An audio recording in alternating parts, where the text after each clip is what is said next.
incroyable, impensable, invraisemblable. Ouais, c'est le genre de mot que j'utiliserai pour décrire l'affaire entre Huawei, les États-Unis et la Chine. Alors, c'est une affaire qui dure maintenant depuis très longtemps et qui est loin d'être terminée, mais justement, comme elle dure depuis longtemps, on s'est dit voilà, qu'il fallait un petit peu revenir sur cette histoire extraordinaire et pleine de drama, et c'est justement ce qu'on va faire dans cette vidéo.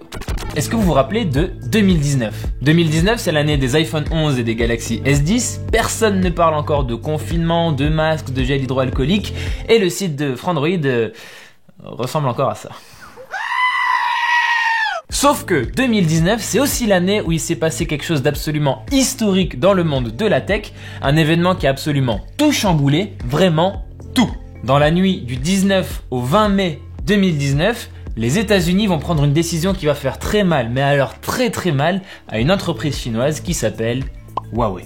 En fait, les États-Unis appliquent un embargo contre Huawei. Alors essentiellement, en fait, ce qu'il faut retenir, c'est qu'il y a plein de conséquences à cet embargo et surtout une conséquence qui change tout. Les smartphones de Huawei, à partir de ce moment-là, ils ont plus accès au Play Store et il y a plein d'applications, vraiment plein d'applications qui ne fonctionnent soit plus du tout, soit vraiment plus très bien. C'est un énorme handicap pour Huawei. Faut quand même se rappeler que Huawei en 2019, ils étaient très bien partis pour aller renverser Apple et Samsung sur le marché des smartphones et bam, les États-Unis débarquent et les abattent en plein vol. Histoire hyper intéressante, on va s'intéresser aux 4 dernières années très mouvementées de Huawei.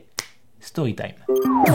Vous allez le voir, cette histoire, c'est un feuilleton, c'est une série Netflix, et cette série Netflix, elle commence quand ? Eh ben, pas tout à fait en 2019, en fait. Avant ça, ça fait depuis déjà des années et des années qu'entre les deux superpuissances, les États-Unis et la Chine, eh ben, il y a une rivalité qui monte vraiment bien sur le plan économique, le plan militaire, le plan géopolitique, diplomatique, etc., etc. 2016, il y a un président Donald Trump qui est élu. Il va pas apaiser les tensions globalement entre les deux pays. Et en parallèle de tout ça, on a Huawei, un géant chinois de la tech qui s'impose de plus en plus à l'international, pas que en Chine et notamment en Europe. Mais pour éviter de vous embrouiller avec trop de détails comme ça, qu'est-ce qui s'est passé avant, je dirais surtout que les choses se sont accélérées en 2018. Pourquoi en 2018 ? Parce que cette année-là, il y a le FBI, la CIA et la NSA, du coup les trois plus grosses agences de renseignement des États-Unis, qui débarquent et qui disent « Oh là là là, attention, Huawei, menace pour la sécurité du pays, ils nous espionnent pour le compte de la Chine, on arrête tout avec Huawei aux États-Unis. » Je vais vous citer par exemple ce qu'avait dit un porte-parole à ce moment-là, il avait dit que le gouvernement était profondément préoccupé par les risques de laisser une entreprise ou entité redevable à des gouvernements étrangers et ne partageant pas nos valeurs, acquérir des positions de pouvoir au sein de nos réseaux de télécommunications. En gros, ils nous espionnent, on leur fait pas confiance, on les dégage. Et là, en fait, il est important de rappeler que Huawei, oui, ils font des smartphones, mais ils font aussi ce qu'on appelle les infrastructures 4G et 5G. Alors, on pense surtout aux antennes, il n'y a pas que ça, mais voilà, les antennes 4G, 5G, Huawei, ils en font plein et c'est même un des leaders du marché. Et c'est précisément ces antennes-là, ces infrastructures, où les États-Unis soupçonnent vraiment beaucoup Huawei d'y avoir mis des sortes de mouchards pour espionner la population américaine ou des personnalités importantes des États-Unis. Du coup, ils se disent on veut pas que ces informations-là aillent pour la Chine parce qu'en plus de ça, Huawei c'est non seulement une très grande entreprise chinoise, mais c'est aussi une entreprise qui a des liens assez étroits avec le gouvernement chinois. Et on rappelle, entre Washington et Pékin, c'est pas les meilleurs amis du monde. Et pour mener ces accusations, les services de renseignement américains, ils disent qu'ils ont des preuves, donc la CIA, le FBI et la NSA disent qu'ils ont des preuves, mais ne les ont jamais vraiment partagées. Du coup, ça reste un peu flou et en même temps, on peut se douter que c'est secret défense, des choses comme ça. Mais forcément, ça crée de la suspicion en mode, est-ce qu'ils ont pas tout inventé ? Donc voilà, il y a ces accusations et dans la foulée, les États-Unis vont faire tout ce qu'ils peuvent pour bloquer tout ce qui vient de Huawei, pour qu'il n'y ait plus de Huawei, en tout cas au moins sur leur territoire. Du coup, concrètement, à partir de 2018, on interdit à Huawei évidemment d'installer des infrastructures sur le sol américain. On interdit la vente des produits Huawei dans les magasins physiques. Par exemple, Best Buy, ils vendaient des smartphones Huawei, du jour au lendemain, ils en vendent plus. Et on interdit aussi les agences gouvernementales d'utiliser du matériel Huawei. Du coup, par exemple, le fonctionnaire n'a pas le droit d'avoir un smartphone Huawei. Donc voilà, le message est clair, les États-Unis ne veulent pas de Huawei. On est en 2018. Et là, un peu de contexte, c'est important. La même année, en 2018, Huawei avait réussi un joli coup. Le deuxième et le troisième trimestre de l'année, ils étaient passés numéro 2 mondial sur le marché des smartphones et du coup, devant Apple, marque américaine. Donc là aussi, on peut se dire, voilà, ça rajoute du drama. Est-ce que c'est aussi une manière de freiner la croissance de Huawei? Parce que vraiment, Huawei, au tout début, ils disaient on va dépasser Samsung et Apple, on rigolait tous. Au bout de quelques années, on s'est dit, en fait, c'est grave possible. Ils ont passé Apple régulièrement. 4e trimestre, ils redescendaient à 3e position. Mais voilà, c'était régulier, il passait 2e. Il y avait même des mois, je crois qu'il y a un mois où il était passé devant. Enfin bref. Et ça devenait de plus en plus probable que oui, il devienne numéro 1 mondial. Donc voilà, 2018, vous avez compris, plein de tensions dans tous les sens. Ça s'entend pas, ça se brouille, ça se dispute. Et tout ça nous emmène à mai 2019. Moi je me rappelle un peu de cette époque, c'était il y a longtemps, il y a 4 ans, mais à la rédaction de Frandroid, forcément on avait suivi un peu toutes ces histoires, on avait fait des actualités autour de ça, on suivait ce qui se passait, on savait qu'il y avait des tensions, mais on ne se doutait absolument pas de la bombe qui allait tomber, alors, de la décision qui allait affecter en fait presque plus les Européens que les États-Unis. Le 19 mai, il y a une première information qui tombe, elle vient de l'agence de presse Reuters. Les smartphones Huawei ont perdu le Play Store, les applications Google et les services Google. Le lendemain, le 20 mai, l'information est confirmée en bonne et due forme et là, ça s'embrase. Il y a 1000 questions qui partent dans tous les sens, c'est la confusion, c'est la cacophonie. Première question, il s'est passé quoi en fait? Eh ben, très simplement, Donald Trump, il a signé un document qui inscrit Huawei sur une liste noire aux États-Unis. Et cette liste noire, en fait, les entreprises qui sont dedans n'ont pas le droit de collaborer avec des entreprises américaines, sauf si elles ont une licence spéciale. Et pour Google, la licence, elle verra jamais le jour, quoi. Donc pour le dire très simplement, Huawei et Google, qui travaillaient très étroitement au début, et là, ils ont juste plus le droit de travailler ensemble. Ils n'ont plus le droit de se parler. Donc forcément, les smartphones Huawei n'ont plus le droit d'avoir le Play Store, ni les applications Google, et ça va même un peu plus loin que ça, je vous explique juste après. Dans la confusion, il y avait aussi une question qui remontait beaucoup, c'est qu'est-ce qui se passe pour les smartphones qui sont déjà sortis? Ça a été vraiment une grosse inquiétude du grand public, et même du côté de la presse tech. Alors là, pour le coup, on a eu des réponses assez rapidement, les smartphones déjà sortis, ils avaient leur licence Google, donc pas de souci, ils continuaient à être traités de manière classique et tout. Mais par contre, tout ce qui est sorti derrière, c'était touché par les sanctions. Dans cette période-là aussi, je me rappelle à l'époque, moi le premier, qu'on pensait globalement que c'était un énorme coup de pression des États-Unis, mais qu'en quelques semaines, voire quelques mois, la situation allait revenir un peu à la normale et que Huawei allait réobtenir ses accès du coup au service Google. Bon, ben, j'ai eu tort, mais sur toute la ligne. Non, l'embargo a non seulement duré et s'est durci en plus derrière dans la foulée. Grosse histoire. Parce qu'il faut vraiment se rendre compte à quel point l'expérience utilisateur sur les smartphones Huawei sortis après le début de l'embargo était vraiment amoindrie. Et je vais juste préciser, petite parenthèse, que Huawei avait et a toujours le droit d'utiliser Android open source, AOSP, c'est libre, il n'y a pas de souci, ils n'ont pas à voir avec Google. Mais par contre, l'expérience à laquelle on est habitué partout en dehors de Chine, notamment en Europe, quand on prend un smartphone Android, on a le Play Store dessus, on a Google Chrome, on a Gmail, on a YouTube, on a Maps, on se pose même plus la question. C'est quand même très lié Android et Google. Là, en fait, Huawei, ils avaient juste le droit d'utiliser Android nu. Du coup, le fait de pas avoir de Play Store, à la limite, ça se bidouille, on a des magasins alternatifs, on peut aller télécharger des APK sur le web. C'est relou, mais on peut s'arranger encore un petit peu. Par contre, derrière, je veux profiter de YouTube, je peux pas, je dois lancer YouTube en version web sur le smartphone, ce qui est pas quand même l'expérience la plus agréable. Maps, ça fonctionnait, mais on pouvait pas se connecter du tout. C'était juste, je voyais une carte, quoi. Mais je pouvais pas accéder, par exemple, aux informations d'une adresse, genre ce lieu a été noté 4,5 sur 5, voilà. Non. Les commentaires, non, j'ai rien. J'ai juste une carte, donc super.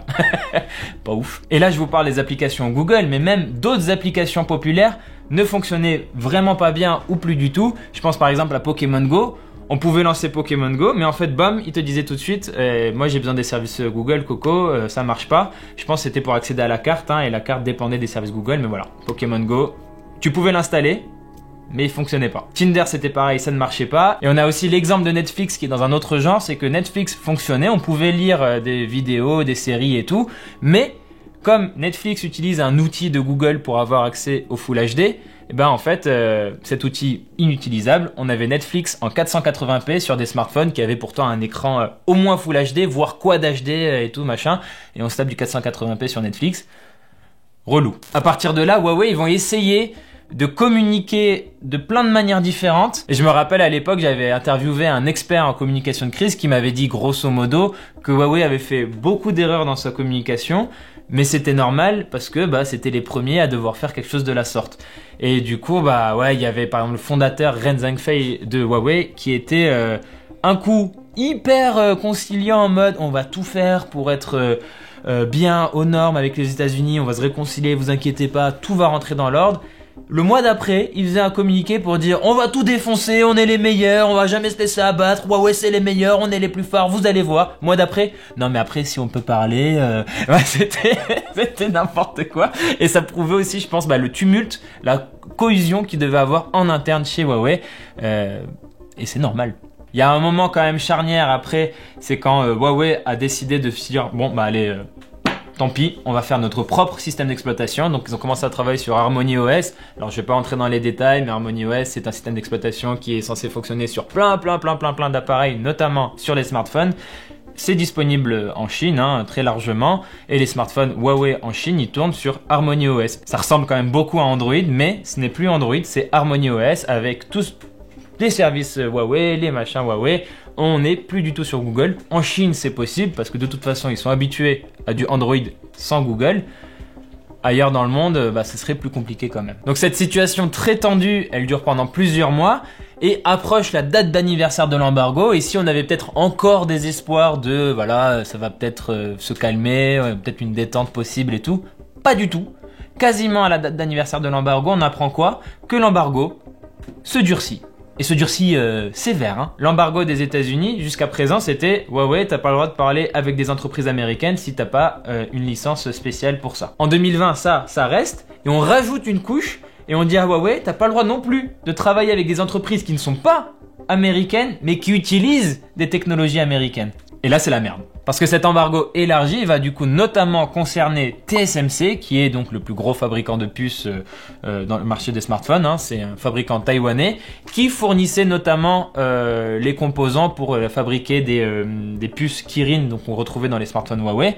Et eux, ils se basaient sur des technologies américaines. Ils disent, désolé, on peut plus te donner ça, quoi. Ah, je vais voir le concurrent peut-être. Il utilise des technologies américaines aussi, désolé. Ah, peut-être que... Non, désolé. Peut-être que... Non, désolé. Et une des conséquences directes de ça, c'est que Huawei, pendant un certain temps, ils n'ont même pas pu faire des smartphones compatibles 5G. Grosse ironie du sort quand même, quand on sait que Huawei, c'est un géant des infrastructures télécom, et du coup, notamment sur le plan de la 5G, et leurs smartphones ne sont pas compatibles 5G. Coup dur, quoi. À partir de ce moment-là, du coup, c'est quand même une grosse traversée du désert pour Huawei, qui en 2020, fin 2020, se sépare de sa filiale Honor. Honor devient du coup officiellement indépendant. Depuis Honor, ils n'arrêtent pas de répéter on n'a plus rien à voir avec Huawei, on a le droit au Play Store, machin et tout. C'est une grosse partie de leur communication en mode Huawei, on n'en parle plus s'il vous plaît. Mais du coup, côté Huawei, les problèmes continuent. Grosse traversée du désert, je l'ai dit. On n'arrive pas à se trouver des composants dignes de ce nom, machin et tout. Et ça dure. À un moment, on a vraiment eu une déclaration, la stratégie, c'est la survie. Huawei a dit ça, notre stratégie, c'est la survie. Voilà. Faut se rendre compte aussi que l'Europe, par exemple, c'était un marché important pour Huawei. Pas forcément le plus gros en termes de volume et tout. Ça reste la Chine, il n'y a pas de souci là-dessus. Mais l'Europe, il y avait une volonté d'expansion internationale pour l'image de marque aussi. Du coup, en Europe, ils ont continué à avoir une activité pendant un certain temps, surtout sur d'autres appareils, pas les smartphones, mais par exemple les montres connectées ou les PC, des choses comme ça. Mais on sentait quand même toujours ce malaise autour des smartphones qui continuent d'être vendus en Europe. Et même ça, progressivement, à un moment, Huawei, ils ont maintenu un peu leur activité européenne, mais vraiment de loin. On sent vraiment qu'ils se sont un peu retirés comme ça et tout, et on se concentre sur le marché chinois, sur le marché maison, et c'est là d'où va repartir la riposte. Et la riposte arrive. Ça fait depuis quelques temps maintenant, je dirais, à peu près début 2023, que Huawei multiplie des petits signes à droite à gauche d'un retour en force quand même qu'il faut pas prendre à la légère. Déjà par exemple en mars 2023, le fondateur de Huawei a diffusé une note auprès de ses employés pour dire on a su remplacer 13 000 composants malgré l'embargo américain. Donc 13 000 composants qu'on allait récupérer auprès de tels fournisseurs, hop, embargo américain, et on a trouvé ailleurs d'autres sources d'approvisionnement pour 13 000 composants. C'est pas mal. Beau message pour dire allez, tu vois, Huawei, la bête n'est pas abattue. En août 2023, il y a une info absolument dingue qui sort de la part de l'agence Bloomberg, qui aurait eu des informations selon lesquelles Huawei aurait même carrément constitué un réseau d'usines secrètes pour contourner l'embargo américain, du coup pour vraiment pouvoir avancer sous les radars et que les États-Unis ne voient pas trop en fait, mais voilà, une stratégie pour un peu effacer les liens entre Huawei et certaines usines pour que les États-Unis ne se méfient pas trop et hop, derrière, on construit justement le retour en force. Et ce retour en force, il s'est surtout matérialisé par un smartphone, le Huawei Mate 60 Pro. Ce smartphone, il est sorti à la rentrée 2023 et il a attiré tous les regards, notamment parce qu'il est bourré de technologies vraiment de pointe, particulièrement sur la photo, où Huawei a toujours été de toute façon très reconnu, très réputé pour la qualité photo de ses smartphones. Mais surtout, c'est que ce smartphone, il retrouve la 5G. Et pourtant, on a dit, avec l'embargo américain, se fournir en puce 5G, c'était impossible pour Huawei. Et là, non, on a une puce 5G dans le téléphone et ça attire toutes les suspicions. Enfin, ça attire les suspicions américaines.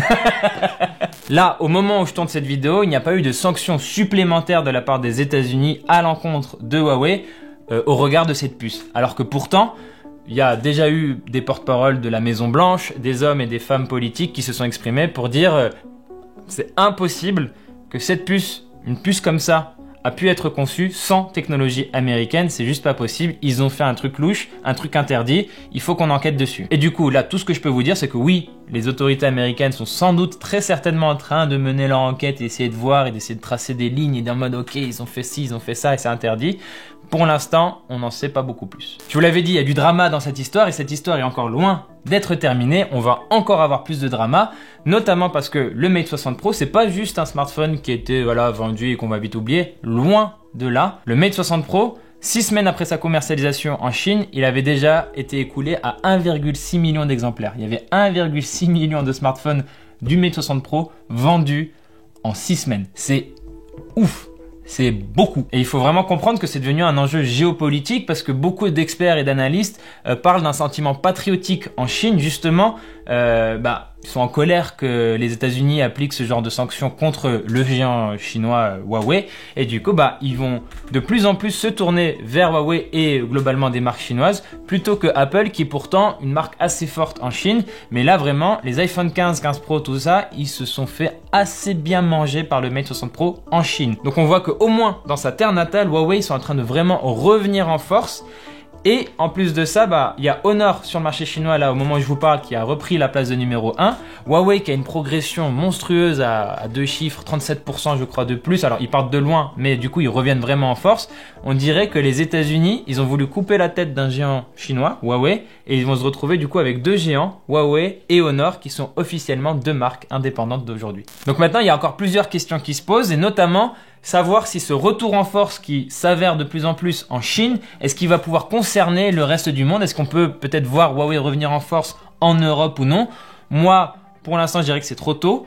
Mais par contre, vraiment, il va falloir surveiller ce qui se passe en Chine parce que Huawei va redevenir un géant en Chine. Ça devient de plus en plus une certitude. Je dis pas que j'ai la science infuse, encore une fois, je me suis trompé en 2019, mais voilà, il y a quand même les signes qui se multiplient. Et ce smartphone, le Mate 60 Pro, est quand même un énorme coup d'éclat pour Huawei, une vraie démonstration de force. D'autant plus que Huawei a aussi le soutien du gouvernement chinois parce que maintenant il y a une sorte de retour de bâton et c'est la Chine qui commence à mettre des petites sanctions sur Apple, notamment les fonctionnaires chinois n'ont plus le droit d'utiliser des iPhones. Ou en tout cas, c'est vraiment très limité, très contrôlé.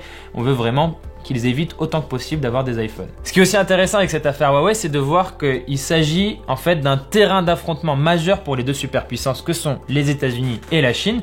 Deux superpuissances qui s'affrontent à divers niveaux géopolitiques. Et cette affaire Huawei fait partie de ces terrains d'affrontement et c'est même l'un des principaux. Nous, comme on le voit ici, c'est genre la question de Taïwan, c'est un vrai gros point de tension entre les États-Unis et la Chine. L'affaire Huawei, elle est pas loin derrière. Je pense, vraiment. Et une preuve de ça, c'est que je vous ai parlé de Donald Trump. C'est son administration qui a vraiment enclenché cette offensive et cet embargo. Mais entre-temps, il y a eu son adversaire politique, un démocrate, Joe Biden, qui a été élu président des États-Unis. Et il n'a pas du tout cherché à apaiser les tensions, il n'a pas du tout cherché à alléger l'embargo. On a même continué les enquêtes, continué à regarder dedans pour voir encore où est-ce qu'on pouvait frapper et tout. Donc il y a vraiment une continuité malgré le fait que ces deux hommes-là se détestent, au moins sur la scène politique. Bref, L'histoire n'est pas terminée, il va y encore avoir beaucoup de drama et il faut surtout comprendre que c'est pas juste une question de smartphone et de Play Store, c'est une question de télécommunication, d'espionnage, de géopolitique et de tension et de paranoïa même entre deux superpuissances, donc c'est une question qui nous dépasse largement. Voilà, c'est tout pour cette vidéo un peu particulière, on a voulu faire une petite rétrospective, j'espère que vous avez apprécié, on en a d'autres dans les tuyaux comme ça, on a d'autres idées, dites-moi dans les commentaires si vous appréciez ce genre de format et n'hésitez pas du coup à vous abonner à la chaîne YouTube, à nous retrouver sur tout plein d'autres formats, Twitch, les réseaux sociaux, TikTok, tout ça, on est partout. Quant à moi, je vous dis à très bientôt dans une prochaine vidéo sur Frandroid.